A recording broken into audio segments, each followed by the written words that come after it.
Hello guys, welcome to our Corel tutorial. Today I want to show you if you have this and you are exporting and this filter, this dialog box is not showing, this is what we are going to do. So in this tutorial we don't waste much of your time. So let's start.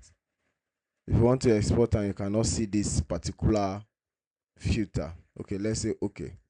For instance, you want to export this and then you come to file, you come to export and then it comes up, it means that this thing is ticked on, do not show filter dialog box. It means that it was not, it was on, so when you export it continued like that. So the moment you do that, you died by mistake, you actually did that. Then now for the second time, let's export this and you see something.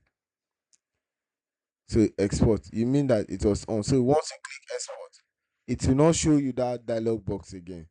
So ensure that once you come to filter your file here, come to export, make sure you turn this off, then you click on export. Then the next thing, it will show you this dialog box. So please and please always ensure that you don't turn on that filter dialog box, so that you can continue getting this. So please, if you love this tutorial and you would like to support us, don't forget to like, subscribe and give us a thumbs up. Thank you, and I'll see you on the next one.